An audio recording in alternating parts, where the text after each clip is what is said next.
It's Ron Goodall from FightHype.com. I'm here with Coach K. How's it going? Oh, it's going good, man. Just happy to be in New York. Blessed, feeling good.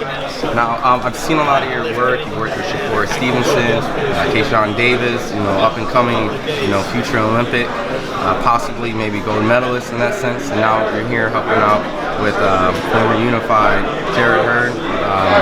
Can you talk a little bit about how training camp was and how you guys came together? Oh man, I've known Jarrett for years since he was an amateur and stuff like that. He used to come to my gym a lot, inspired my nephew Antoine Douglas, who also was coming up, in the pros and in the amateur game together. And so, when the opportunity presented itself, I didn't want it at first, but Jarrett and them were very persistent, and me, coming along on the team. So I watched things, I gave him, certain things to do, and he did it. So I said, all right, man, I'll try it out. He liked the way that Shakur, Keyshawn, Troy Isley, other amateurs that I had, he loved the way they work, and they all had their own identity.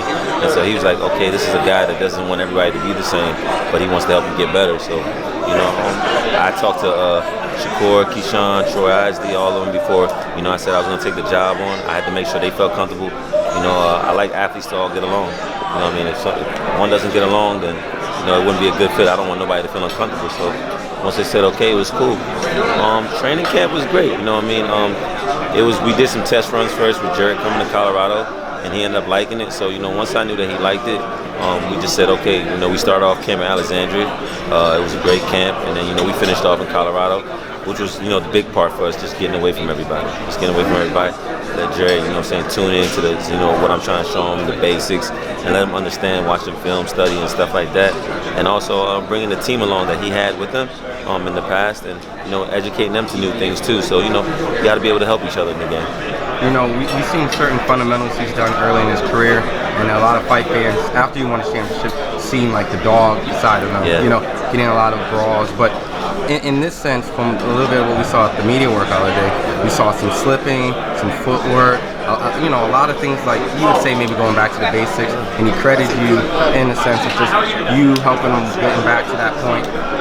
Can we talk a little bit about maybe just some of those fundamentals that? Well, yeah, basically, going back to the basics was basically like you said. In the beginning, you saw things that he did that he went away from, that he just went in there and his heart, him being in shape, just overcame everything. And my thing was basically like Jerry, yeah, you're being successful with it, but in a harder way. Let's go back to the basics, the things that will limit you from getting this more wear and tear, to make you have a longer career, to make you be smart in the ring and stuff like that. Let's go back to the jab. Let's go back to having great foot movement. You won't get defense in a day or in a week or in 2 months, but you'll learn how to do it. You'll get comfortable with it, and let's go back to that. And you have to feel comfortable with it. So it was just endless drills, endless going over it, over and over it. Not one time did he ever get irritated or upset about it, and he just kept on saying, I used to do this. Now I remember how it feels to be doing this and doing it. So it felt great, to get that, that response back from him and stuff like that. So it wasn't hard. It wasn't a hard process, because he knew he needed these things. So it was great for us. And you have a pedigree in amateurs. Obviously, like I was mentioning, Shakur Stevenson transitioned to professional, became a world champion. Keyshawn Davis, who's did great in the amateurs and moving towards the Olympics. That transition from training from amateurs and professionals, how different is it, or how similar it can be too? I believe it all comes together. It all clicks together. You got to remember, man, you never stop learning. So you're always going to be an amateur in this game. As soon as you stop learning, that's it. No one knows it all. So I feel like there was no transition for me. It was just like, me seeing what that person had and working with it. And that was the good thing that Shakur, Keyshawn, Michaela Mayer, Troy Isley, all of them, they like training amongst the amateurs. They train with Team USA. They see amateurs do things, they're like, wow, So it shows them that things are possible. So I feel like no one's higher than each other. So it's when you have that type of camaraderie amongst each other, it's easy to teach. So I feel like it wasn't no big transition for me. It was easy for me. I enjoyed it. Now, of course, you being a trainer, and I have to ask your breakdown of a big fight coming up of Deontay Wilder and a Tyson Fury rematch. Who do you see winning that fight, and just kind of the overall breakdown, if you could? Man, you know what? The best breakdown I can give you is that both of them went in there and had a great first fight. And I think like this right here, the best thing that anybody can say, insiders and people looking from the outside looking, is that, man, the best is going to come out of both of them. You know, it was a draw the first time. Only thing that can happen is, you know, you getting better and better. So I think, you know, each round is going to be very tactical, very smart. Deontay knows that he can hurt him, will catch him. Tyson Fury knows that he felt the power. He came up from it. He knows what it's about. So I think it's going to make it more harder for everybody on both ends, you know what I mean? You know, Tyson Fury not trying to get caught with a punch.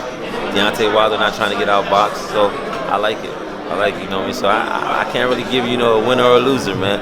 I just think that, you know, people might see another draw. Who knows, man? Who knows? You know what I mean? So if it is, it's worth it. You didn't get no boos in the first one. So I think if at least expectation is higher, I think it'll be one of those explosive fights that everybody like, wow, let's go for it through. Now, before I let you go, any last message to the fans? Well, we could be tuning in. Obviously, we got the fight with Jarrett Hurd coming up, and any last news? Oh yeah, everybody tune into Shakur Stevenson, as you know, he's making his reign to try to become the unified world champion at this weight class. He'll be going March 14th. Caleb Mayer is going March 17th. Here in New York City once again. Keyshawn Davis and Team USA, they're all getting ready for the qualifier in Argentina next month. Just look out for Team USA and look out for the group of boxers that's in this game. Everybody support each other. Stop, stop pulling each other down.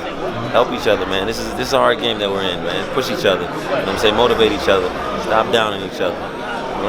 Appreciate you, my guy. And in social media, where we can follow if you want a little bit more updates? You can follow me on Cake Roma on Instagram. Thank you. Awesome. Appreciate it. Appreciate you.